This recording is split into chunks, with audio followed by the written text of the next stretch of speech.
Welcome to Black Love Matters, where this serves as a therapy session for figuring out adulthood, loving each other, and finding out inner Brock and Michelle. or Jay-Z and Beyonce, or TD and Sarita Jakes. Come on. Can we get an amen in the pulpit? Oh, I guess why Aaron, thank you. I'm going to do like Joe Osteen. God bless you. He don't say amen. Joe Osteen don't say, he don't say amen. He do say, God bless you. Mm-hmm. Anywho, TD and Sarita Jakes have been married since 1981. Look at what a marriage and ministry can do. Whenever you see him, you see her. She be ride or die right there with them. They got that cheering. They got the Powder House, and they just show out. I listen to the Powder's House via podcast. And when I tell you TD Jakes be speaking a word, it took me a while to figure out TD Jakes was lit, though. Like, I feel like TD Jakes is really lit. TD Jakes is of the people. He's a Negro. And I think a few years ago, I didn't think he was a Negro. Like, when he was doing, like, Woman Aren't Thou Loosed? Loose. Whatever. When he was doing that whole movie and book club, I'm like, who is this black man mansplaining what we're supposed to do as women in the church, right? So from there, I was kind of like, I don't know if he the one for me. But as time went on, he be speaking a word, low-key, high-key. And you know who really speak a word? His family. His daughter. Come on. If y'all want to hear a word, y'all go hear TD Jakes' daughter speak. When I tell you sis lays it out and make it plain, she throws down. So I just love they love, they family love, the Powder House love, the pulpit love, all the above. What do you think about it? Amen. Oh, now you amen. God bless you. God bless you, Joe Osteen. Who is you? I'm Nero. And I'm Nyambi. And this is episode 57? It's episode 57. It's Monday in this piece, y'all. How was your weekend? It was good? I don't know. How was y'all weekend? I'm asking them and you responded. Oh, I thought you was asking me. I said, shit, you already know. Oh, I'm asking the listeners. Oh, well, how y'all doing? Y'all know y'all in y'all car on y'all way there? I know that on your way to where? Yeah, work? On your way to work. I know that asshole in front of y'all keep driving slow as hell. Be like my mom. My mom still play Ludacris move, bitch, get out the way. And so just patiently wait. You know what y'all got to do? Y'all know when y'all get in that fast lane during rush hour, it don't go nowhere. Y'all got to get in that. Y'all got to get in that slow lane. All the way over to the right. I think it's the middle lane go the fastest. No, it's the slow lane because that lane always got to move. Yeah. Because cars and shit always getting on it. Cars always getting on it and leaving. So that lane always got to move. Nero, the folks didn't ask for no driver. Hey, I'm giving them all types of advice here. Okay. You get love advice. You get directions. Whatever the fuck y'all need. Black Love Matters is a one-stop shop. Okay. Thank you. So if y'all are in rush hour traffic, go ahead and pull out your phone and leave a 1, 2, 3, 4, 5-star rating on Apple I'm gonna say Apple Tunes. On Apple Podcasts and on Stitcher. And follow us on Facebook, Instagram, Twitter at Black Love Matters. Remember, that's Black with no K. If y'all go to Black with a K, y'all ain't gonna find us. Oh, that ain't. Remember, it's BLAC. Yeah. Love Matters. Amen. Okay. God bless you. God bless you. What you got, baby? Don't You got do to check that in. to Joe Osteen. You know, niggas still ain't fucking with him. Joe Osteen had a word this weekend. He was talking about flooding. What is it? He was talking about that hurricane. You know, he was not talking about the hurricane. He had to bring it back. He made a good sermon. When the hurricane came, the water broke. It was a flood that had to break. The water had to break like a baby. Like a baby was coming. This is your rebirth, the flood. Don't do that to Joe Osteen. Joe, people still homeless, man. What? Leave Joel alone. What I got? Y'all, I got some new shit from the Bot Store Chronicles. I need y'all to really check me and get me in order and let me know if I'm out of pocket, okay? So as y'all know, we about to start seasonal hiring, right? So we're getting folks in. So it's picking up. So every week I got 2-3 new cashiers that we're training. We got a new cashier, and she has a service animal. Inclusivity, right? If y'all haven't noticed, my store is very inclusive. We kind of hire everybody, right? And at first I was like, oh, that's cute. I really like it. But now it's tap dancing on my damn nerves because we have a product or action that we need to be accountable for the outcome, right? But you hire these people who necessarily can't make the outcome happen. So how do you move forward in that? Separate episode. But fine, hire a service animal. Cool. You know, I'm culturally competent. I'm an advocate. When I think people with service animals, do y'all traditionally think of folks who maybe has a vision problem? This person doesn't have vision problem or anything, but maybe vision problem, difficulty in maybe walking, seizures, okay. Or even like PTSD, correct? Like a calming epilepsy. Yeah. Okay. Yeah, so I'm rocking with it. I'm going with there, and I'm kind of reading through the paper. I'm like, well, what's going on with sis? What she got? She said she has her dog for stress and anxiety. So I was like, okay, first thing I'm like, oh, so is there like some type of PTSD? Like, was she in the military? Did she have some type of traumatic event happen? Nope. She just suffers from anxiety and just being around people. So this bitch got a dog because of life. Come on here. Stay with me because I'm trying to be on the right track with this, right? All right. Come on. So I'm like, okay, I'm not hating the game. I know things like this exist. Like, I know people have anxiety and being around people. But the question is, sis, why did you apply to be a cashier of one of the biggest chain stores in America if you don't like people and people brings you stress and anxiety around the fourth quarter, a.k.a. fucking Christmas season? Did that make sense? Nope. For you to apply for the job and or for HR to hire you for that job? It doesn't seem like your skill sets match the needs of the company. Is she white? Yes. Okay. So fine. This is me process. This is Nayan be going. I said, well, maybe it's low level anxiety, right? You know what I'm saying? Like maybe it's triggered by a particular event. I'm still rocking with it, but it's sticking in the back of my head. She come out, y'all. Guess what type of dog it is? Golden Retriever. A Chihuahua. Shut up. No. And so I'm like, your kid on Taco Bell? Your kid on Taco Bell. And I'm like, okay. Not only did the Chihuahua come out, the Chihuahua is in full uniform gear. So the Chihuahua has a matching outfit like all of us and a name badge. First of all, they don't even get employees' name badges that quick. How the fuck did this dog get a name badge? Secondly, guess the name of the dog. What? Flower. Oh, like a rose. No, she checked all of us. Flower, because it's a boy. Flour. Fuck. Like the pantry ingredient. And she said if we could respect Flower's name and know that it's a boy and that is spelled Flour. Okay. Like all purpose? All purpose. That's what I'm gonna start calling him. All purpose. AP. That's what his nickname gonna be. AP. So I'm rocking with him, right? Mm-hmm. But then we got her training on the registers, right? And this dog, Flower, is shaking and scared of the people around him to the point where she got to pick him up. Ma'am, pause. I thought he's a dog for you. Who's service animal? Is you his service animal or he your service animal? I thought he was a dog for you. So right there, I said, there's some bullshit. I smell bullshit. I'm calling bullshit. That's not how it works with service animals. Is there some type of like his leash and harness didn't even look legit. It looked like she went to Joanne Fabric and had a black harness and just embroidered therapy dog on it, or what's it called? Service dog on it. The service dog I see, they got real jobs and shit. They be having vests on. Yeah. They be like, I'm working, don't pet me. Yeah, these motherfuckers be having like bulletproof vests on and shit. Yeah, like they work. They look like they're a service dog and they be mellow, right? Mm-hmm. They just sit down, do what they're supposed to do. This motherfucker's scared. And then she gonna say, oh, it just take him time to get used to the people. Ma'am, don't you have anxiety and stress when it comes to people? How you and the dog got stress and anxiety?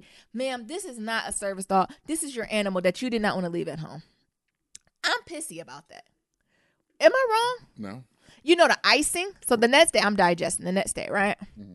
So she working a real shift. And Flower with her ass. I'm up at the front straightening some shit up. She further down at the checkout. I look up. I'm straightening some shit up. Who come look at me in my eye? I smell crackers. Guess who's there? Flower. Lick my shoe. I said, Flower, get back to your lane.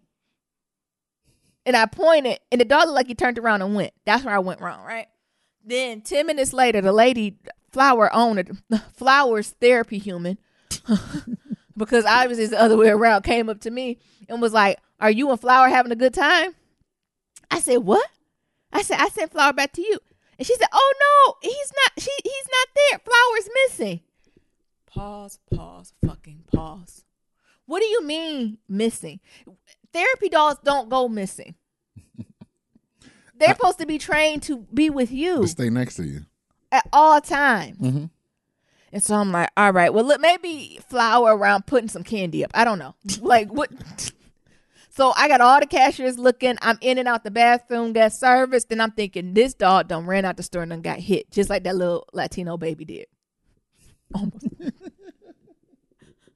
Then I'm thinking, shit, what if Flower mess around and get in one of these fitting rooms or mess around and get in the bathroom and go in another guest and be looking at them, right? So I'm thinking in my head, do I call my store manager and be like, Flower missing, honey? And I was like, I got to. So I called my store manager, and y'all already know who my store manager is. Big fella. We got a love-hate relationship. Why big fella always there? They always put me and big fella together. I don't know why. But I feel like whenever shit go down, me and big fella is the ones looking at each other. We the Negroes there, right? Mm-hmm. Who do you call the Negroes? So I'm on the line, big fella. He said, yeah. I said, a code yellow is when, or a code green, whatever this code is, code Tommy, is when a child goes missing in the store, right? He was like, yeah. Is there a child missing? I said, Flower gone. And he was like, who is Flower? I said, that's our service dog at the front. and he was like, y'all got a service dog? I said, yes. He was like, it's yours? I said, no. It's one of the cashiers. And so I was like, what's the protocol? He was like, hold on. Then he come back and he make everybody kind of come together for a group meeting, like it's a code for the babies missing, right? Mm-hmm. And everybody got to branch off and be like, we're looking for a dog. Everyone go. One smart ass had a nerve to get on there and say, can I get a description of the dog? Listen here, motherfucker. It should be no dogs just running in the store. If you see a dog without an owner, that's the one we need. Right. Okay? Ain't no but dogs just walking around the store. Box store like that. If you just see a dog walking, that's the one. Right? Yeah. So they finally found them. Where they find them? The dog food aisle. Shut up. Just looked like he worshipped and kibbled some bits. Just laid down in the aisle. He probably was overwhelmed. Ain't never seen the shit like this in his life. He said, damn, all this food. And I can't reach. I'm going to live here. So they called me. Big fella called me Nyambi. We tracked down so-and-so. They in aisle, blah, blah, blah. I come. I look at the motherfucker. I said, let's go. I had to pick him up, then return to the owner. And her, oh, Flower, it wasn't our break time. We don't get our 15 minutes yet. We go in a minute. Ain't that some bullshit? That is some bullshit. I said, you got to get a leash to tie Flower down to this register. He just can't be wandering around the streets and shit. What you think? Like, this is the first time I felt a way about it. And I know service dog and stuff are protected by the ADA, but there's no certification. I said, Flower need paperwork. And that's the thing. You can ask them, what the service dog is for. You can ask for like the training, but you can't ask for no paperwork, no nothing. As long as they say it's a service dog, y'all just gotta go with it. My question is, why y'all putting her? Who was the person in HR to say, yeah, this is a good fit for her? I think it's some white guilt going on in HR because we're hiring a lot of folks with some shit going on. Like some stuff where we might not, like, I understand, like, everyone should have a right to work and make money for a living, but you have to be able to do the basic skills we're asking you for. And not only that, you ain't even asked me how my cart attendant reacted to the dog. Y'all know I got a cart attendant with Down syndrome. Gonna come to me, Nyambi, do you know we got a dog up here? I said, I do know. Thank you. Oh, shit. Can I pet him? No, I said, no. I said, he's dog. working. He's working. He can't play right now. I said, maybe when he get off work, you can ask him. What am I doing? What is this? They challenging my work and advocacy. Because I turned into a white male Republican to be like, I need to see Flower paperwork. And Flower ain't got no paperwork. Flower don't got no paperwork. And for y'all out there who maybe know about service dogs, are they supposed to run off and shit and go shopping?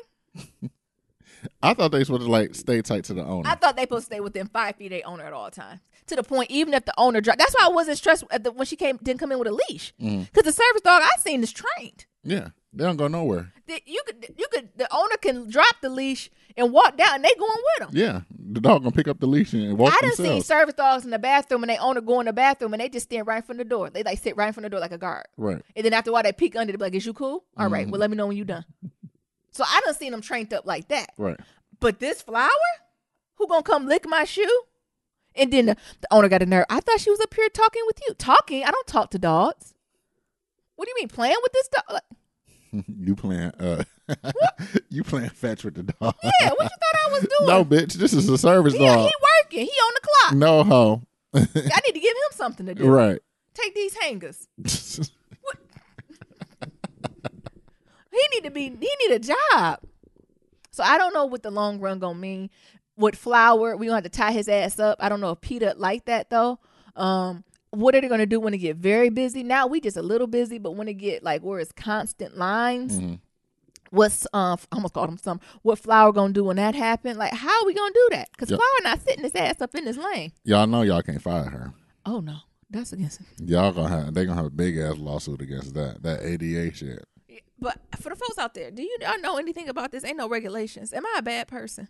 That was the first time I felt like a bad person. I said, this is how white people must feel when they ask like brown people about certain things. Because I was like, something about this just don't sit right in my spirit. As soon as that dog licked my shoe. Damn, you don't got no thoughts on that? That's crazy. I think it is crazy. I think it's crazy. Why are you laughing? Because it's funny. You got to come up there one day. Yeah, text me when next time Flower there. I guess they got a limited schedule. I only work 4-5 hours at a time, but still, it's gonna be the longest 4-5 hours of my damn life. Why? What you gonna ask me? I'm still don't understand what was HR thinking. That's like, yeah, she'll be a good fit as a cashier. That's what I'm saying. We got other like, things. what type of questions do they ask her? Like, so do you think this dog gonna sit down? Like, I don't know. What type of questions do you even ask? The thing is, Flower don't got shit to do with it. As soon as she said she had anxiety, stress, and people, I don't think that's where you should be at the front. No. You need to be in the stock room. You need to be somewhere where there's less people. You need to be in the back counting money. Yeah, come on. You need somewhere quiet, right? Yes. And then if we need you, we'll call you. But not we constantly talk. Y'all constantly under stress. Y'all got these crazy ass folks that just be cussing y'all out for nothing. We got to be like Teflon, like have a good day. Right. Now her ass shaking and Flower shaking, peeing. Then big fella got the nerve to say, "Where did the dog go to the bathroom?" I said, "Shit, I hope outside." What do you? And then big fella, the Flower get breaks too. I said, "Not today, Satan." Not today. That is a good question. Do Flower? I'm not diving into it. Or do Flower only go on breaks when when her service, when his service human say it's time. I don't know, y'all. Y'all keep me prayed up and y'all let me know what you think. The next thing I got is it's time for a new hairstyle. I done had braids for a few months, so I'm about to take them out, and I don't know what I want to do. I think I want to get a cut and style.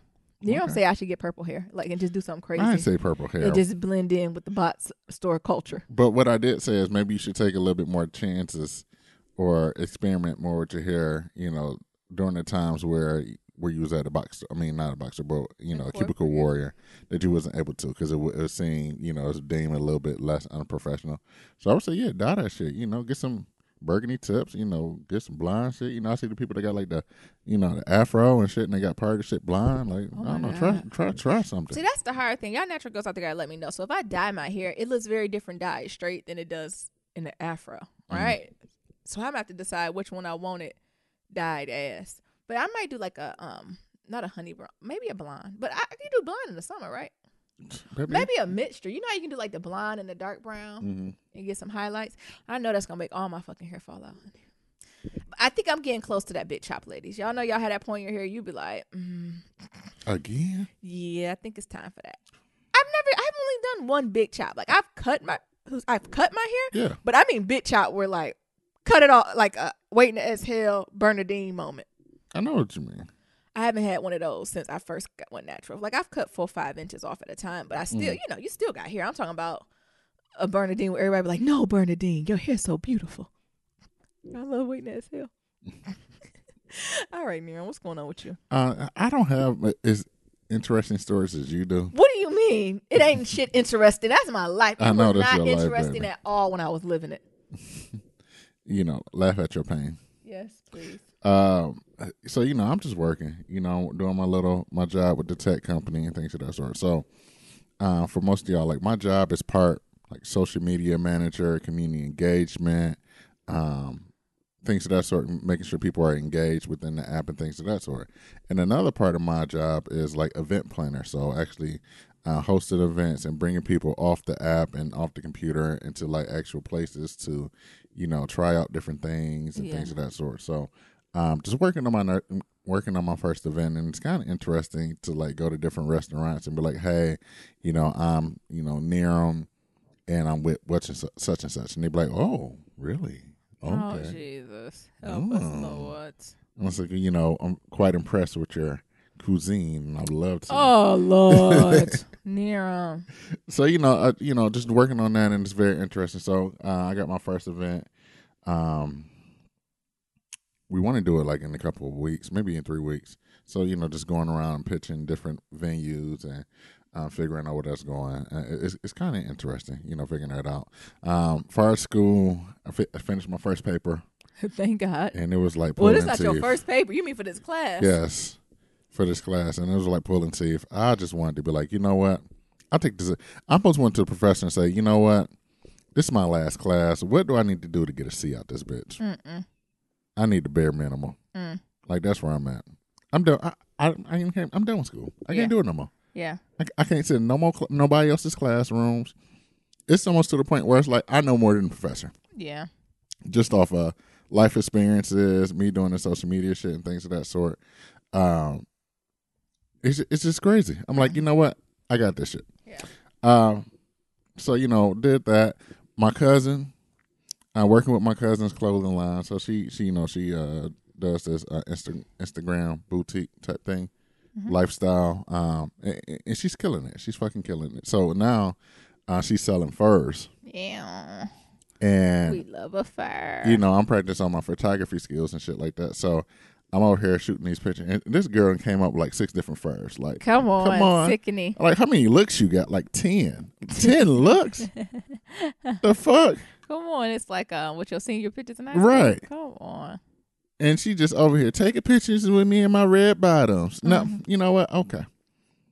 And then she got one fur that got her name like in the fur. Yes. I said, where do I get mines from, cousin? Don't you want She's talking about all these custom mades. Just tell me your size, your measurements, and tell me what you want on it. That's hilarious. Near I'm about to have a custom made fur. I want a stole. I don't want a whole fur. I'm gonna have a fur. That bitch gonna be down to the ground and on the shoulders. Sable to the from shoulder to shoulder. It's gonna be like near them. Okay, come to America. Negroes, we like it. I thought you vegan.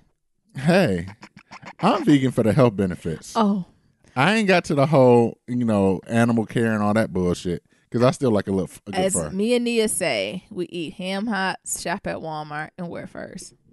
And I hear you. I just don't eat ham hocks right now. Yes. But I do wear fur and I do shop at Walmart. So, yes, some things going on. Like I said, I'm not for animal rights right now. Maybe that'll come later down the line. You said right now? Right now. You stupid. And maybe that come later down the line. But y'all got to remember, I'm from Detroit. So I love a good pair of gaiters. Yes. Wood Cartiers. Yes. And a fur. Yes. It's classic. It doesn't. That is a classic Detroit wear. Yeah, nice and overdressed. Yes, you get the gaiters with the to church or the market. It doesn't matter. With the eyeballs on the side. Oh my God, no! It looked like you just got that. Terrifying. It just looked like you just walking with they mouth. Jesus. Nah, I don't co-sign that. I like a good gator bag and shoes, but I don't want their eyes on it. That's good and it's terrifying. That is fly as fuck with the gators with the eyes on the side. Okay, Jesus, that's terrifying. So, just doing that. And, as we get more into stuff, one of the things I was just thinking about doing is starting a photography Instagram and showcasing some of the pictures. Maybe I can get a little side hustle going on with the. Yeah, and I think even it's good to have brown people doing it because, our light's different. Yeah. Our lighting, our angles be a little bit different. And not saying that white photographers can't do it, but I think it takes white photographers time to be more intentional and thoughtful with it compared to, I don't know, I think it would be more intrinsic coming from a brown photographer that knows certain lights. With Beyonce, blue lights don't look good on black girls. Exactly. Don't put them blue lights Don't put that blue light on Who does a good job with black lighting is Insecure. All of them, because they're all chocolate in different complexions, right? And the scene, that lighting change depends on what type of chocolate it is. So I don't think it's nothing wrong with that. So, I think it's kind of cool because I'm actually like developing my eye when it comes to that because, her boyfriend was there. Mm-hmm. He's like, I don't see how you can do it in there. I'm like, how did you see that? Like, I'm looking through the camera, looking through the lenses. It's like, man, you got flyaways or, this pose just does not look right in the, in the frame and all that stuff. So, I'm really big into like the technical aspect when it comes to like photography. Yeah. So it was fun. Another thing is, what's going on with these white folks in fucking Charlottesville? They monkey asses is back with the motherfucking tiki choices. What the fuck is going on in Charlottesville? And why is that the Mecca? Why they keep coming back? I don't. That's my question. Why they keep coming back? Because they tried their ass in Boston. You know what? I don't give Boston they props enough on that one, but Boston shut that shit down. The police chief, the mayor, the councilman, all the white people from the South End, the Italians, everybody was like, take your ass from here. Go, what Phaedra say? Go away from here with that. Go away. Go away from here with that. Boston say, we like our racism covert. We don't do overt here. Now, if you got some covert shit, with hiring practices, come on. Teach us that. But don't come on here with these covert shit. We don't do torches. It's like when we was at apple picking and there's like any rednecks in here. And somebody was like, no. So what's going on with Charlottesville where they think they're able to come back? Honey. That's they talking about this 3.0. We done did this 3 times and every time it's just a little bit more successful. And then they read also when I read in that article that like the black students was like, shit, we got to study. It's midterms. Yeah, midterms is coming up. So they can't even fight the battle like they want to because they got to stay supposed to study. This is what I'm talking about. They're trying to fatigue and wear people out. Yeah. But I will say, I think it was the mayor of Charlottesville who went on his Twitter was like, he told them to literally go home. I think he was like, you're not welcome here. You're despicable. Go home. He said, I'm seeking counsel. Like one of my folks who live in the condo. I'm seeking counsel. I'm seeking counsel. And legal direction on how to get you to stay away. To get y'all the fuck out of here. Yeah. So for all the people down there, what's going on? Yeah, how they come. And I'm glad it didn't get as much news publicity, honestly. I don't want to talk about it too much. Mm-hmm. So hopefully they realize no news. Sometimes you can't pay attention. Right. To that shit. And because they're doing it for media attention, right? Mm-hmm. They're doing it for aware. So, the more you kind of look away, ignore it, hopefully they don't come back no more. But still, damn. What did y'all do? So I was white boys? Sit down. That was fucked up. Down, ain't it? Yeah, so that's my update, baby. You got some pillow talk? Yes. Well, let's start with Scandal. Okay. So, Scandal, y'all, we watched that season premiere. That shit was good as hell. Wasn't it good? So, first of all, am I the only one here for Olivia Pope hair? I'm the only one here for bra strap blowout? That's what it's called? Well, it's like bra strap length, I would say. And it's a clean little blowout, giving me doobie wrap realness. Like, it's very doobie wrap. Like, before, Olivia was giving you, like, shoulder length, old school bob. Like, not bob, wrap. Just a little older, right? Yeah. But now the length give it a little youthness, give a youth to it, right? Okay. That's on. I mean, she ain't coming up there with highlights and all that, but it give it a little. I don't know. What's it called? Nicki Minaj when that weave swing down. It's like the longer the weave get, the little bit the younger. Yeah. Is that no? I see what you're saying. Yeah. So I like that. I thought it was everything. The outfits though were okay, because usually Olivia Pope be serving you some office chic, give it to him realness, but she had on like a lot of throws and blankets. Did you notice that? Like she had a lot of. Is she pregnant again? I don't know. Maybe she's trying to get some of that baby weight off her. No, Kerry Washington looks great. What are you talking about? I'm just saying, maybe she actually looked too skinny. I'm just saying she got all these throws and shit. Maybe she got a little pooch. Like Kerry Washington, because she got like big eyes and big lips and stuff. So like I feel like she'd have lost so much weight. Everything is so much more pronounced. Like I'm like, sis, what's going on? Kind of like Wendy Williams. You like? I was gonna be like, somebody interviewed Kerry Washington. Kerry, how you got this weight off? Oh, I just breastfed. Like Tiana Taylor. She don't got no baby weight left on her, but she had like a lot of blankets and shit. Y'all know what I'm talking about? Where she'd be like wrapped up and just glided over her like that. I never can pull off. So if I buy a long ass blanket like that, it's hanging or look raggedy or look dingy. But I love the theme that they have of kind of like woman power. So like her and Melly, but really low key, this was Olivia's world. And it also brought the idea of like this white woman versus black woman, right? When it comes to feminist thought. So it was a common theme of woman power. So there's a woman in president. I like how they ain't waste no time. They said Luna ass dead. We voting Cyrus monkey ass in as normal. Free college for everybody. We keeping this shit rolling, right? Right. So I really enjoyed that. And even how, Olivia coming through, like, it's new sheriff in town. We're not doing that shit how them old ass white men used to do the shit. We ain't killing motherfuckers every time we want some. We're going to try to have conversations with people. And what really hit the fan was one of the plots was like someone's like a CIA operative was lost in like a country, and Jake, of course, is what is he? I lost the train of thought. The Lawrence of Scandal. He is the Lawrence. Jake is the Lawrence of Scandal. A fuck boy who thinks he's a good guy. Oh my god. Yes. But I'm talking about his official title, Secretary of State. I don't know what the hell he is. He's the one over the army, like helping with like Admiral. Admiral. Yeah, I'm losing the train of thought. What it's called, like with our overseas relationships, like international relationships, right? So his advice is, you don't get people who are spies. Once somebody is a spy, they gonna turncoat, and you don't bring them back home. You fucking kill them, right? Mm-hmm. He's the current director of NSA. Yeah. So that's like the security, right? Mm-hmm. So I'm like, that's the one. He's like, no, well, motherfuckers, when you get exposed as a CIA operative, they know you fucking die. You ain't coming back home. That's it. And so Olivia Pope was like, nah, bitch. And then he was like, well, don't tell the prison, don't tell anything. Let me try to work. He's like, try to figure out, get him home without killing him. But then Jake, in his white male privilege, and the way he do it, he go above her head to Melly, the president. And Melly was like, well, we gonna kill him. Mm-hmm. And then here go Olivia fucking Popes with an S, who gonna find a way to get him home by threatening. She was a killer in this episode, honey. She told that president of that country, everybody. She told that man country, I kill all these little brown kids if you don't bring this person home. Family important to us too. Now try me if you fucking want to. Bitch, swings here, walk away.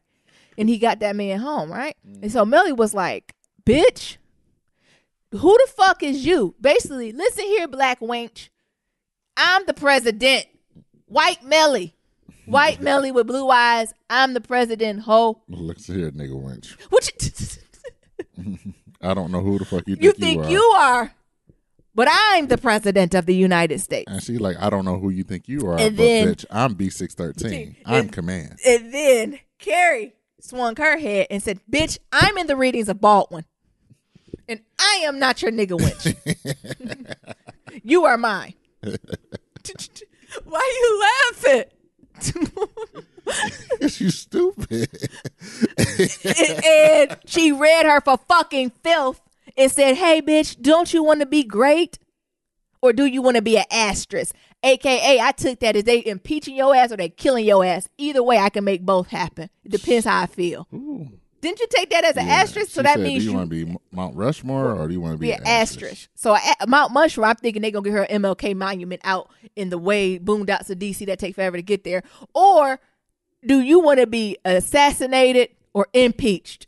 Because I'm going to make that shit happen. And what Melly with the blue eyes say? A monument? I want to be a monument. She said, so if you want to be a fucking monument, bitch, I'm the HNIC in this motherfucker. Okay? Don't your ass take no man's word over my word. And then when she said that, I said, come on, sis. She said, how dare you take another man's word? A man who been running these countries for hundreds of years don't know what the fuck they doing over what I say. I'm always right, bitch. It hurts. I know. But know and trust I'm right. That's some pimp shit. She basically said, trust in me, honey, not the Lord. If I was Melly, I'd be like, I only trust the Lord. She said, trust in me. And what Melly do? Shake her head. Yeah, what else she gonna do? I said, come on, Olivia Pope, Carrie Washington. You better act. Shonda, you better write. Are we not going to talk about Papa Pope and how he was like, girl, you think you happy? I was going to talk about that, but I do want to get back to that black versus white woman feminist. Okay, what you got? Liv, don't trust that white woman. No matter what, no matter how many Mount Rushmore, Mount Olympus, Robert E. Lee statues she says she's going to be, don't trust her. Do you know what I'm saying? Yeah. And I don't even think Melly mean it to that extent, but you can't trust them. It is interesting to see how feminist collides. Yeah. I think, I think they both want the same thing, but how they gonna get it, I don't know. It's totally two different thoughts. It's two different thoughts on that. But what was you saying about Papa Pope? Papa Pope was just speaking that real. You said you think you're gonna do it this way. Oh, reading his sonnet. What is that cadence he used? Do he talk like that? Could you imagine you had a parent who talked to you like they're reading poetry from Langston Hughes? I'm gonna start practicing because I'm gonna start getting monologues. Do you ever think? It's like a haiku. He reads I'm gonna let you know that everybody wants to kill command and everybody wants to be command. But you would never have all the power. Never. And that's what's gonna eat you up, Olivia. Yeah, but he says it in like this, I don't know, like the way he says It's almost it. like a Broadway play every time. I mean, that's his theater training, but shit. Where you go practice that at? What schooling you go to get that? I think he went to Juilliard. Yeah, I think he formally trained. Oh, I can't afford a Juilliard. God, they got a master. You got to get in. What do you mean a 4? You got to get in. Them niggas got a master class. You talk about a 4, you got to get in. Shit. They just don't accept niggas off the street. People work their whole life to get in. Shit, I got talent. Okay. I DJ. I podcast. Letters we get. Hey. That's a part of your acting. Exactly. Okay. I'm just trying to get past this speech impediment. You stupid. But Papa Pope read her and told her, and where's the lie? My base takeaway from Papa Pope is a hard head make a soft ass. Amen. And that's what they said. Or Nyambi's favorite. If they gonna do it to me, they'll do it to you. You spent your whole life. Look, you was like Olivia. Do it to me. You spent your whole life. You spent these last 4 seasons trying to take me down as command. You think somebody ain't gonna try to take your ass down? You don't think it's Olivia Pope Jr. out there trying to do the same to you, sis? You think that? Do you think that shit ain't gonna happen? Do you think you the fastest, prettiest thing out here? No. That's kind of scary. It is. You know what I'm saying? Like from her perspective, which like I'm right. That's kind of scary. Because she at the top now. She at the top. And when you at the top, there's always somebody that's always trying to take you down. Yeah, I say when you at the top, ain't nowhere to go but down. Exactly. She at her peak. Woo! She didn't peak. That's a scary place to be. Yes. You know, it's a beautiful and a scary place to be when you a peak because you know how to bow out gracefully. Mm-hmm. Oh my God. Where the fuck is Fitz? I want Fitz back. Y'all got on me. I know. I like Fitz as an actor and a person. Like the real person who plays Fitz. I don't know his name. Oh my Fitz. Ain't he like that nigga from Europe, ain't he? I'm not sure, but I like him as a human. Whenever he interviews, I always connect to him. Because I think they asked him like black women now. Like he was like, I think black women are some of the most beautiful women on earth. I'm honored. I'm like, what'd you say, Fitz? Oh my God. But Fitz is in Vermont. That nigga just told y'all pretty, and you. Hey, wait the fuck! When was the last time the nigga said we was pretty? Baby, I tell you pretty every day. Okay, you trying it. I miss Fitz. What else is going on? They're trying Cyrus. Did you see how Olivia tried him again and was plotting? I was gonna say Cyrus got to be smarter than that. So who this white woman gonna talk about? You can be the king. Don't you want to be the king? See, Olivia was testing his ass, and I was like, something ain't right about this. But Cyrus is the Hillary Clinton in this. Mm-hmm. Cyrus should be the president. He should be. He's Hillary Clinton. But you know. And what do you say? You check the boxes. You gay. You got a black baby. She was going. You been wrongfully in jail. She was caping hard for that nigga. And I was like, something ain't right about this. Yeah, where you come from? The way she was caping hard for this nigga. Yeah. Or even the conversation he had about like, us Democrats been fighting for at least 50, 60 years to get free education, right? Mm-hmm. And we finally got a president in a Congress that's somewhat supported. Why are you holding up on this? And that white bitch. I don't think that's the part she was playing on. When she was like, it's ours and we're not letting the Republicans take it. Mm-hmm. When she said that, I believe some niggas do that. Yeah. In Congress and in everyday life. Yeah. Talking about, we ain't letting them have that. Hell no. We gonna fight that and then we gonna come back and do it later. Hell. That's why fucking 45 or so pushed about this Obamacare, because he wanted to do it first. Damn. That's why the Republicans are mad. Because they didn't get it first. They didn't get it first. Or figure out how they can do it first. Mm-hmm. I thought that was something that spoke to my heart about folks who would just shut some shit down that was good for the people. But because your ego in a way. Hell, that's one of the 48 laws of power. Things that you can't achieve, you despise it. Oh, that's really? Yes. Things you can't achieve, you despise it. Yeah, you despise it. Shut the fuck up. Yeah. That's why white people are so envious of us? Exactly. Oh, my God. Because they can't achieve our greatness. What else is going on? Quinn and Associates, she started in from the bottom up. Quinn pregnant. She got the redhead one and Huck crazy ass and her baby daddy. And they just trying to live, honey. I got my eye on that because Olivia, I don't know if she fully going to let that go either. Do you know what I'm saying? Like, she let it go, but not all the way. Like, even Quinn was naive to think that thinking that killing that man wasn't an option for Olivia. So Quinn's not even the mind frame that I have to keep my client's best interest at hand. Like, she's assuming Olivia's gonna have their best interest, but that ain't Olivia's client. No, and they Olivia's ain't client is you know what Olivia's client is Olivia. Yeah. I'll argue she ain't serving the country, honey. Even though she believes she is. No, she's serving B613. No, she's serving her motherfucking self. That's what I said, B613. That's just her, huh? Come on. And when she told, I'm telling you, this is a word, Nero. You said Jake is the Lawrence of scandal. Yes. When she just coming to fucking him and leaving him. Come on. And she said, I got comfortable. And you got comfortable. Woo! To ever think that your ass can go around me. Hey, it's a word. So no more pussy for you. Bye, bitch. All right. How'd he get away with murder? What you think? This was the longest therapy session ever. It was a little painful. The way she was just sitting there talking to this dude, I was like, are we going to be done with this therapy session? No. We'll go and play. What else you thought?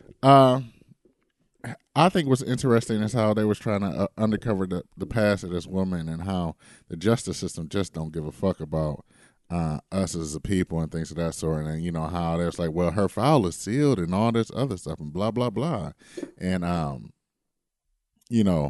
then, Olivia got the hookup and she got his file and it's like, No, Annalise. Oh. You talking about Olivia. Look, she done got her files. I mixed them up together. I feel like they're the same people. Didn't got them because she didn't got the hookup and got those files, and then found out that judge was doing what? That judge was sending all the white girls to treatment, but sending all the black girls to Yeah, because she was jail. a prostitute, and so she charged her for being a prostitute at the age of 13 or 14. It's like, how is she gonna be at 13? Just need help, right? So how's she just gonna be a willingly prostitute at 13? And even if she was, that's a minor. You're supposed to try to rehabilitate. Right. Come on. And so she's like, I think you should do what? Recuse her whole history. Right. Yeah, she said wipe all this shit clean because you ain't did right in the first place. I stood up and started clapping. I was like, God damn. That's the lawyer I need. You back, sis. You back, sis. Welcome back. Yes. Welcome back. Yes. The other thing I thought was interesting was Laurel plotting on her daddy. Well, I guess we should all them kids start doing them interviews. Child. They trying to get them a job. I used to hate those type of formal interviews. I hate those job circuses. Where they like put your ass up for cattle and shit. And all the higher ed, all them at our conferences, OPE, like I hate that bullshit. It's trash. It is. It is like, how do you really do a good interview in 20 minutes and you just keep going around? It's not an interview. It's who can bullshit the best. Exactly. So you hiring the best bullshitter. Anywho. So Michaela done got this got the internship at the firm that Laurel's dad is represented by. Yes. And Laurel, Laurel already telling you a killer if you just got a whole firm on standby. And Laurel is like, I'm glad you got it. Take them because my daddy killed Wes and we gonna take his ass down. And Michaela got an undercover low key alcoholism going on. So she was buzzed. And she was like, what? Exactly. You get down the tone with Michaela. Yeah. She's kind of low key drunk. Yeah. What else is going on? Frank, my nigga Frank. When Annalise gonna forgive Frank? And Frank is always in the corners. I always got your back. Annalise. I love Frank. I got you, baby girl. I love Frank. He always there, ride or die. And then Bonnie. No, the big piece was here. Who the fuck died? So did the baby die or Annalise die? Well, this is what I'm talking about. Every time I be rocking with How to Get Away with Murder, shit making sense. Now I don't understand. Okay, so at the end, again, the last 90 seconds is where I'm going to just stop watching it because that's where I get confused about. Uh-huh. So the last 90 seconds, we figure out that other Mexican guy, I thought that was a girl daddy, but it's really Annalise's therapist that's working for little daddy, gonna come. And then we fast forward from there and we go back to Annalise's apartment and it's blood everywhere. Yeah. So is the baby dead and Annalise dead? I don't know. So that's my question too. Because Laura was like, like I said, she keep holding her stomach. Like, where's my baby? Where's my baby? Yeah. So it's like, did somebody take that motherfucker out? Yeah. What happened? Did she have the baby? She didn't go too far. Exactly. So that's my thing. She woke up and then Frank was there and then the baby ain't there. Yeah. So where's the baby? I don't know. Is the baby dead? Is people trying to get away with murder of a killing baby? That's not right. I don't want to play. I don't know who's dead this season. I don't want to play that game. Who got murdered? Can y'all send us an email or a voicemail to let us know? Just put it on Twitter. Just tell me. Twitter. Who got killed? Was it Annalise I need to figure out who murder they trying to get away with from this season. Yes. Is it the baby? Is it Laurel's baby?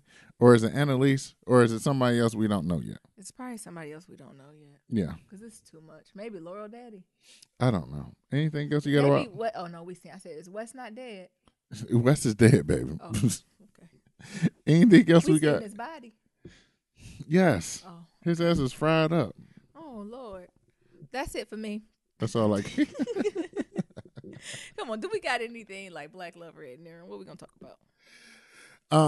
So I guess a good topic to talk about today. I was reading this article and it was talking about the lack of love when it comes to Mr. Nice Guys and like nice guys feeling last and the guilt that follows.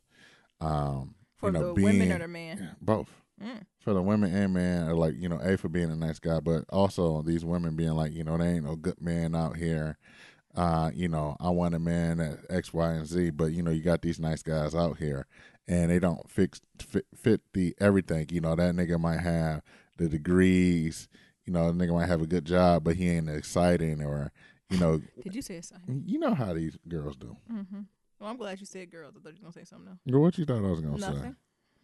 So, just thinking about that, the article was very interesting and just talking about, how, these most exciting guys or like baller types or whatever, things that sort ain't necessarily the nicest guys, and they ain't been through or, even provided these other things to, be the nice person and things of that sort. Like these guys are usually the fuck niggas that people first are. Define what you think is a nice guy. What do we mean by nice guy?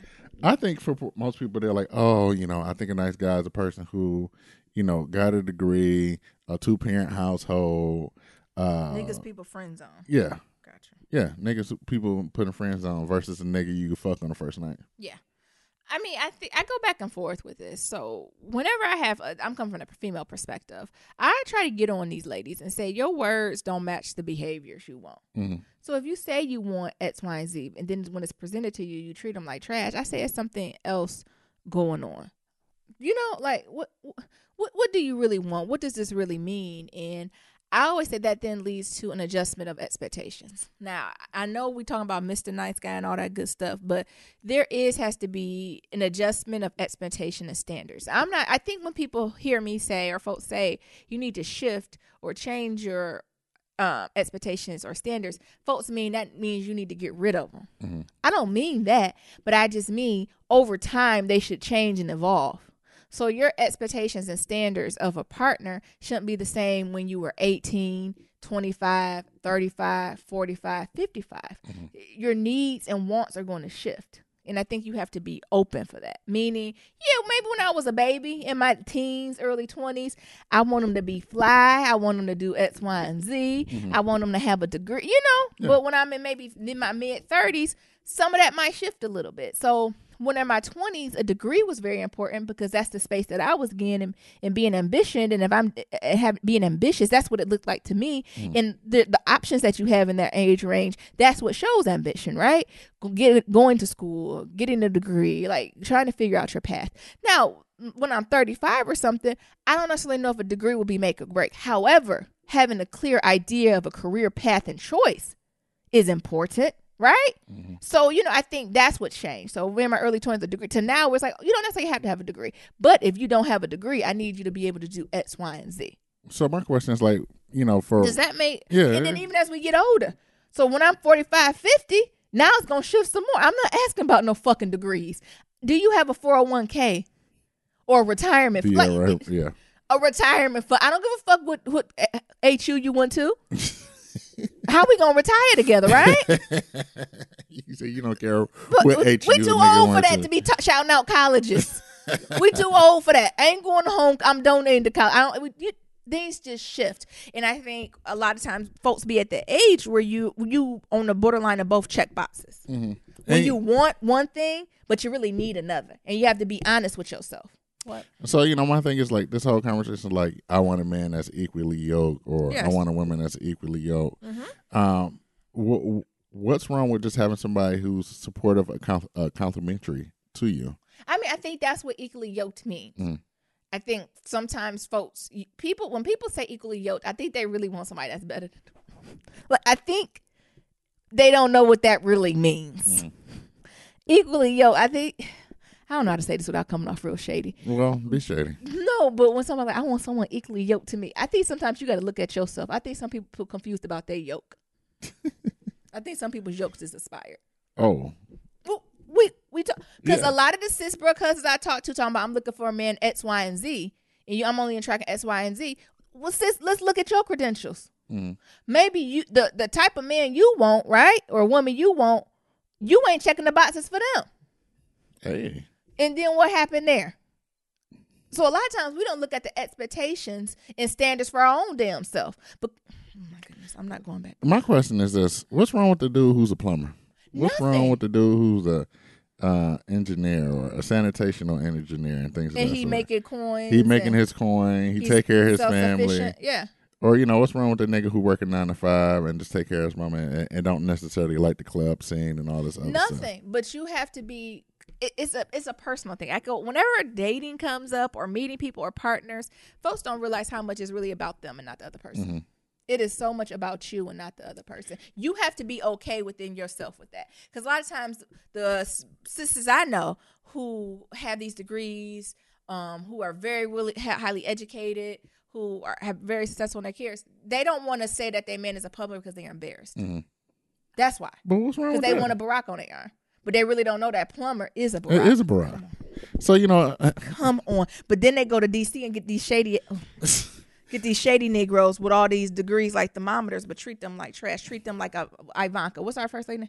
Her name? Melania. I don't know. And they get treated like Melania. My thing is this, and you even can't thinking be about Melania that, and get a Barack. And even thinking about that, baby, like I hear a lot of people, talk, even DC L takers, like, these niggas with these degrees always be looking for pussy or always feel like, since they got a degree, I need to get on my knees and suck their dick and blah, blah, blah. And the reason why it's that way is because y'all niggas put these motherfuckers, y'all put the degree, the person with the degree on a fucking pedestal. And they end up taking care of them. I know more women who taking care of men with degrees than the opposite. Say that again. I know more women who are taking care of these men with degrees than vice versa. Then say cis with a degree with someone who has more of a job that's more trade related. So say cis got a degree, right? And bruh's a plumber. Bruh's an electrician. He's a contractor. A mechanic. He's a mechanic. Come on. So I think that's the problem too, and that's the disconnect where y'all the ones that really put these niggas on a pedestal. Supply and demand. Come on. Y'all put these niggas on the pedestal with the degrees and everything like that, and then when the nigga be like, oh, I'm pretty, y'all want me, I'm in demand, well, fuck it then. I want the pussy, or I want whatever. I'll settle down in my 50s. Yeah, because I know that y'all want me. Yeah. Because I'm a black unicorn. Come on. And then when you get older, see that age put that wisdom on her, you realize he ain't no unicorns, ain't nobody gonna want him. Then he got to deal with, what's her girl name from Insecure to tell her? Oh, yeah. Tasha. Then he end up with Tasha. Mm-hmm. It's a cycle. Exactly. It's a cycle. So when I see that nice guys, like I think it's some self-introspection that we have to do as brothers, cousins all over the world, and really the idea of looking at expectations and standards across the board and looking at expectations and standards of ourselves. Like I think that's a huge conversation because I think it shifts and it looks different. And I also think like the whole thing of like what you have in your head versus what's reality. Yeah. I think that's another thing too. It's like the ego. Because it's like, I want to do that, love the Lord, got a bachelor's, a master's or better, making 60, 70,000, over $100,000 or more, drive a nice car. I want a nice house with white picket fence, 2.5 kids, a couple dogs, and all this other shit. And it's like, we're and can lay the pipe. Yeah, and lay the pipe. Yeah, and eat the coochie right. Yeah. We travel and don't like his dick suck.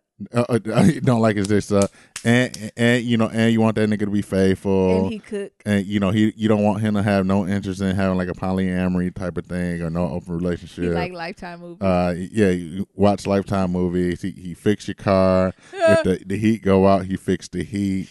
He can't be. He not Jesus. You want these niggas to be everything, and then you get a nigga with a degree. Like, okay, I guess I'll give him the pussy. That's enough. where he'll have everything else but not that degree. But I Right. think that key is that degree. I think it's the degree and the money. Mm-hmm. That's the key point that gets folks. I mean, that's all I got on that. Now, Aaron, what else you got? That's what I got on too. Well, I got you, so I ain't got to worry about that. Well, actually, no. Before we went, so do you think nice girls also finish last, or is it just a nice guy? I think it's nice guys finish last because nice girls, niggas be up on that shit. Yeah, I agree. Shit, they like, you the one. you the one. Come on, Keisha. Flower, Come on. untouched. Yeah. I Did you say flower untouched? You say what you just said? Baby, your petals all still together. You silly. I'll be whatever you want me to be. So- Whatever you want, how you want. So that shows the difference right there. So if a nigga ain't trying to be like, I'll be whatever you want me to be, evidently something wrong with your rose. Ooh, shut up. Don't do that. I'm just speaking that true. That is Something wrong with your rose because the nice girls. Yeah, and the nice guys will do that for you. Yeah. It's a lot. We need to unpack this more because then, I know some women see that as a weakness in a man. When he be like, well, what you want? I'll do anything you want. Mm-hmm. I'd be like, child, sis, you take that and say, thank you. This is what I need. All right, Nero. Have you ever dated a nice guy? No, I'm just joking. Oh. A nice guy. Mm-hmm. I mean, you're a nice guy. I will put you in that category. You think so? Uh-huh. Okay. But no. Mm-mm. No. What makes me a nice guy? I've dated some niggas, Mm-hmm. some real just stereotypical Detroit niggas. I dated some Lawrences, so good guys who thought they were good but really were fuck boys. Mm-hmm. But I would put you in that category. What makes me a nice guy? I would say because you're transparent, you're honest, you're upfront, you're really compassionate, you care, you ask, you show up. I would say you show up. So I think that's the key characteristic in a nice guy. A nice guy shows up. Good, bad, or ugly. They're there to support compared to where Lawrence is, fuck boys. Other folks would be like, I got to work late. I'm on my way. Okay. That kind of drags you on. I think that's the first sign of a really nice guy that says, well, just your word's impeccable. Put it about that way. It's not even about showing up. Just when you say something, I never in our relationship remember having to second guess it. Compared to some other guys, I'm like, oh, he said this, but the trend shows this, but like it's always that but at the end. But I think with nice guys, there's never a but. Gotcha. What he says is what he's going to be. He's a man of his word. Hey.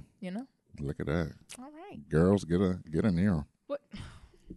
Is that what you want the mug to say? Get a Nero. I'm going to get you a Nyambi. Get you a Nero. Get you a Nyambi. You silly. We got some kitchen table talk. Of course. Okay. So you want me to read? Yeah. Oh.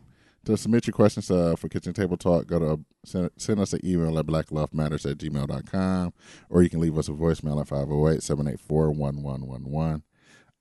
We got a couple of them, so I'll read the first one. You can read the second one. Okay. This one, the subject says, too much too soon. Hi, I need to ask a question to receive a male perspective. If a man and woman have been connecting on more than a friend's level for a month, is it too much to expect to see that person / guy every day, hear from them every day, and to have them in your bed every night, as well as want their phone passcodes? Damn. Please explain. Throw in a female perspective as well. And does age matters? College versus middle age, et cetera, et cetera. Thank you. What does it mean connecting more than friends? Fucking? Exactly. So there's friends and then there's fucking. And then there's also the folks you do hang. Yeah. I think that's a clarification that need to be, but go ahead. So what's the but? I'm assuming it's just fucking or assume fucking or trying to you fucking and you trying to get into a relationship type thing, or y'all fucking and y'all don't know what box to put this person in. But my simple answer is yes. Oh, it's too much too soon. Yes, you can't expect me if I only known you for a month and we just fucking and sucking and probably going to the movies and I'm taking you out to dinner once in a while. The movies. Yes. Okay. And we going to the movies. You getting a dinner movie out of me at 2 for $22 and we fucking. And Dollaritas. It's some good ass Dollaritas. Yes, it is too much to expect for you to see my ass every fucking day. Yes, it's too much for your ass to expect me to be in your bed every fucking night. Because I don't even know you like that. Okay. We just fucking.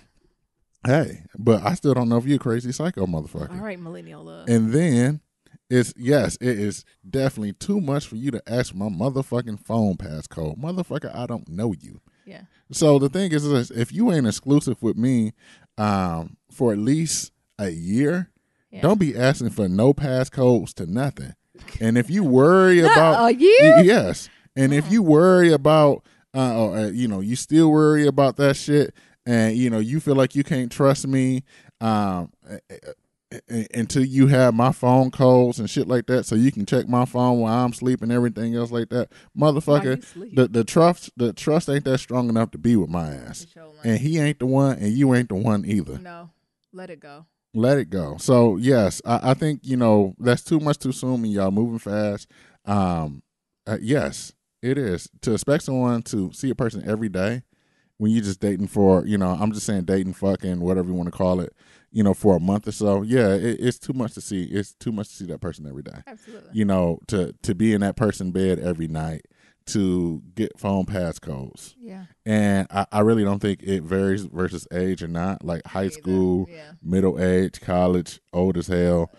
Yeah. It's too much. Yeah. And it shouldn't be that way. Yeah. Because a lot is going on. You still trying to figure out who you are around this person, and that person's still trying to figure out who they are around you.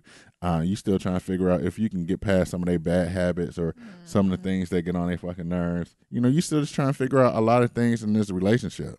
Y'all still trying to figure out if y'all just fucking, y'all fuck friends, or y'all fucking friends, and y'all gonna lead into a relationship. So yes, it's too much to ask for all that stuff. Shit, any and all that stuff. Yeah.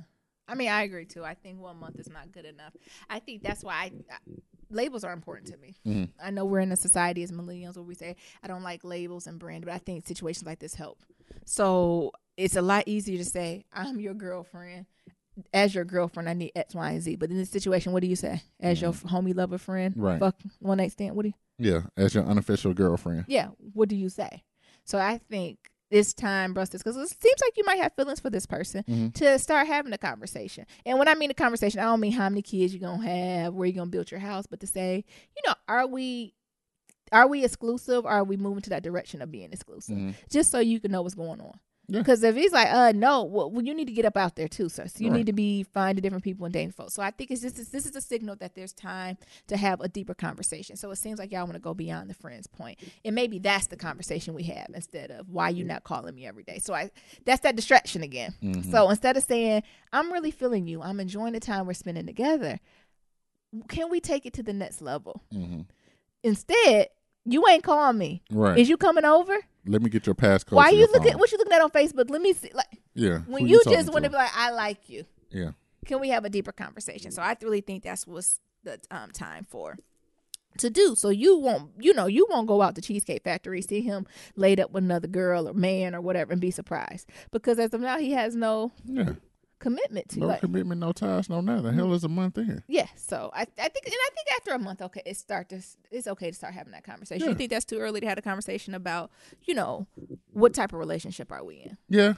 I think a month you can have that conversation. Y'all fucking for a month, you'd have met the club, church, whatever, and y'all start fucking church for the next month. Yeah. Let's say 3 times a week for the next month.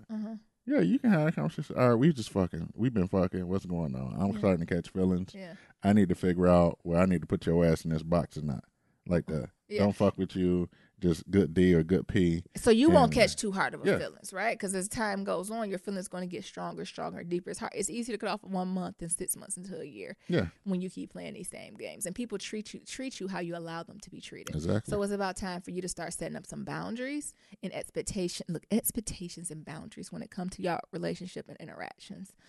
And before you talk to him, I would encourage you to think to yourself, what do you truly want? So of course it's a group conversation, but you need to go in there clear-minded on what you really want from this relationship. Exactly. And not be persuaded. Because if you got yourself a Lawrence or a smooth cat daddy, he might try to say some cat daddy slick shit, and you have to be firm in your word and mean what you say and say what you mean. Exactly. So I think it's time for you to think about, is this person someone you could grow with? I'll just have to let you know. We've been in it for a month, and you asked me for my phone passcode. You're getting a good swerve. That's ticky. You are getting swerved, and your ass might get ghosted. Yeah. Oh, Lord. Yeah, I think it depends how you ask. Yeah. Maybe. Let me get your passcode. Hey, what? Ghosted. No, the way Equifax going? All these hacks. Is you trying to hack me? Can't get shit from me. Yeah, so let us know what goes on with that. But yeah, I think it's too early. But I think the bigger conversation is what's the next step you want to take? Yeah. And then with that next step, I think these other things come, right? So then you set the boundaries on how much you communicate as a couple. You know, if you have conversations about past codes and who's sleeping with who and where, those are questions you can rightfully ask when you're in a relationship. But before you're in an official relationship, you necessarily don't have the right to ask that. Yeah. Exactly.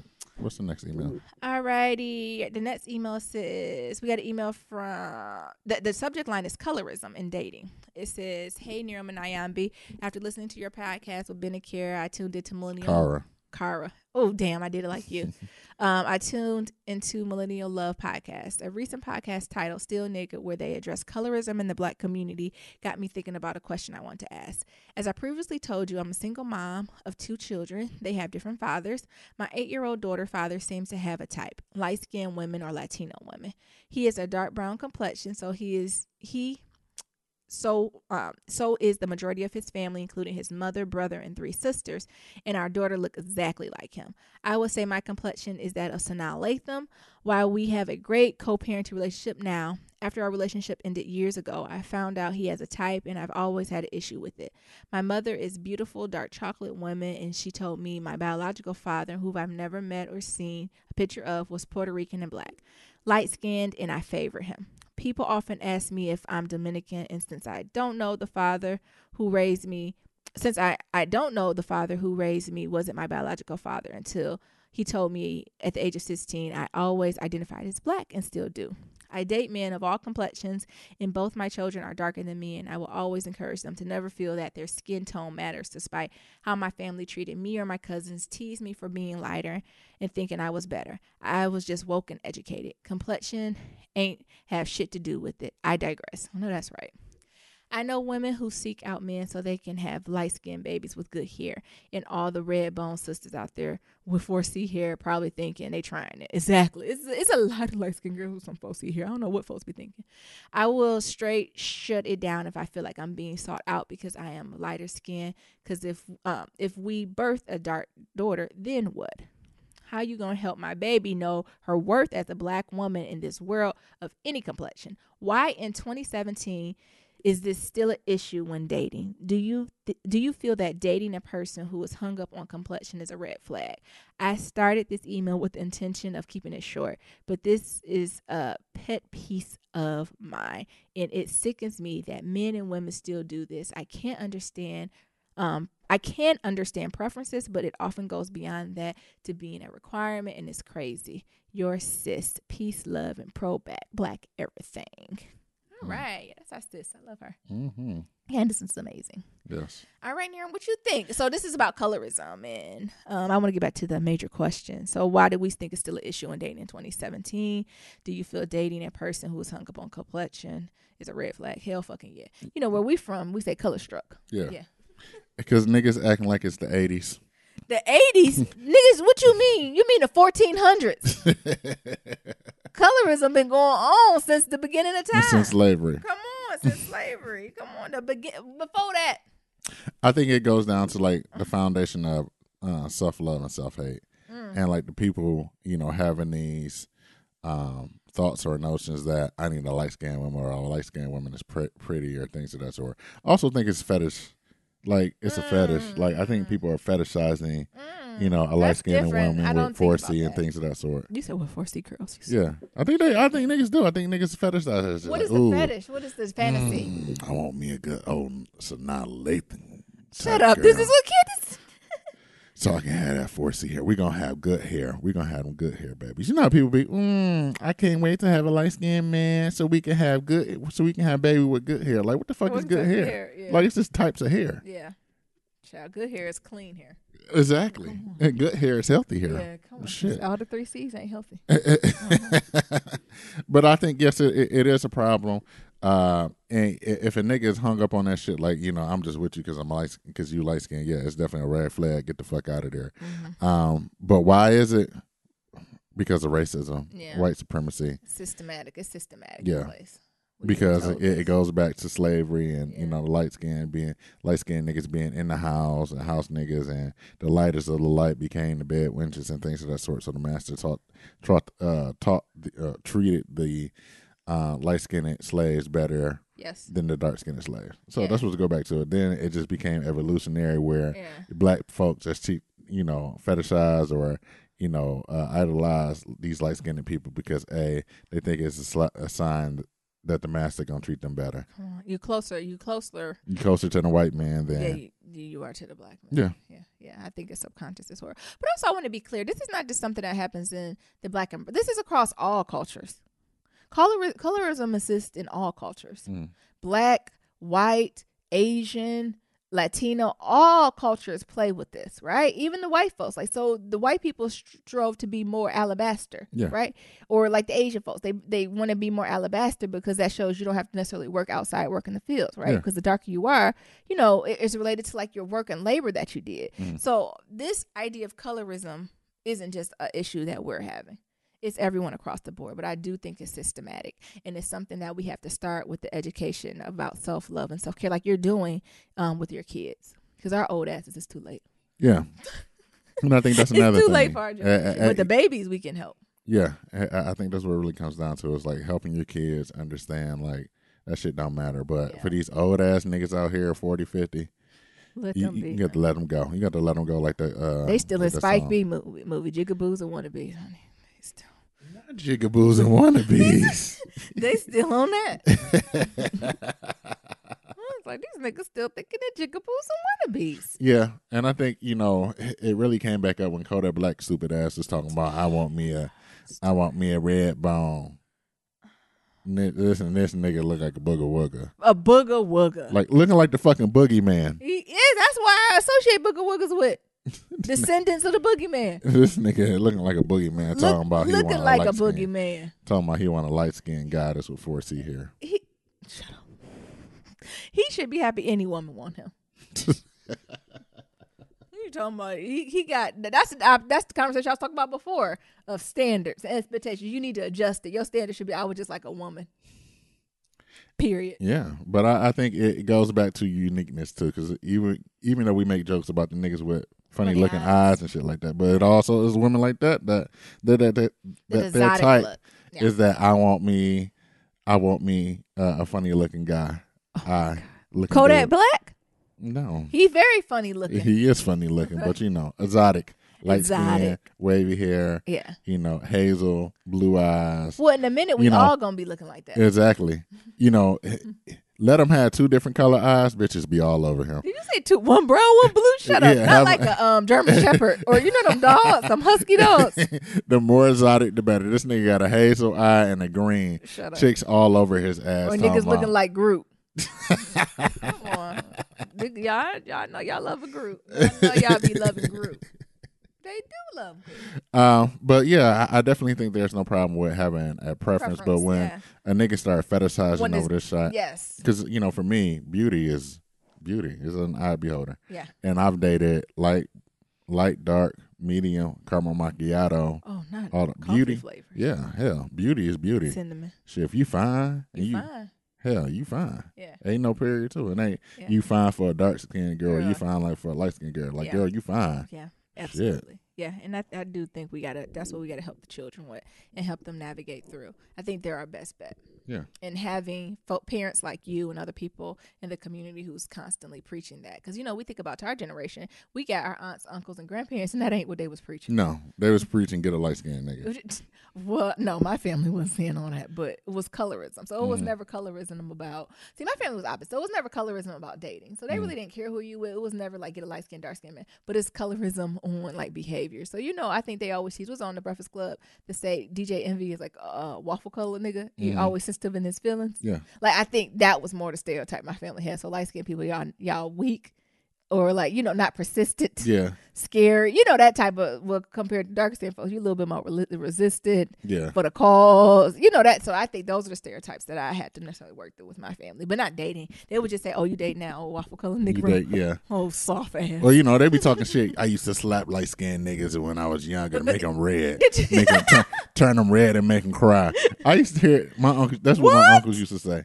What? Oh, light-skinned nigga. I used to slap light-skinned niggas and make them red and cry when I was younger. Make them red and cry. So they just soft and they bitch made. Yeah, yeah. Now, for real. That's what my uncle be like, them light-skinned niggas bitch made.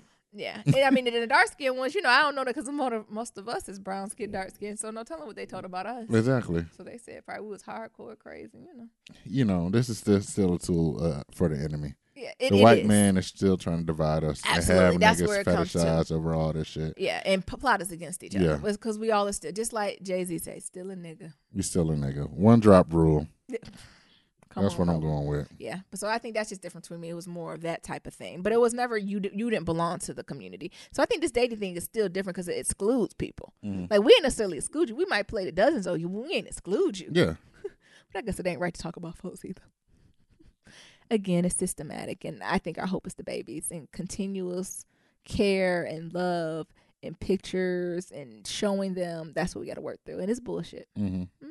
Yeah. Anything else, Nero? No, that's not it. More power to you, sis. Yeah. Pro-black everything. I agree. Peace and love to all you. colors of black, the rainbow. Exactly. I hope you don't have to deal with this shit anymore. Yeah. Absolutely. Niggas out here fetishizing. Yeah. Because you got to annihilate the complexion. Yeah. She does have beautiful skin. Black folks just got beautiful skin. Exactly. And now Rihanna got that highlighter for us. What's it called? Truffle white? Yeah, we just be walking around glittering this whole winter. just bouncing off light, right? Just reflecting light. Yeah. So we're going to be on and popping. Alrighty. That was a good episode. It was. Alrighty. Close us out, Nero. Yeah. So to submit a Black Love Story, go to blacklovematters.com/love story to submit a question for Kitchen Table Talk. Shoot us an email at blacklovematters@gmail.com to leave us a comment about anything we talked about during this episode. Go to blacklovematters.com. Write it on the blog, or you can do it on SoundCloud, or you can leave us that voicemail, and that's at 508-784-1111. Talk to you guys later, and remember, love is ever evolving. Peace. Peace.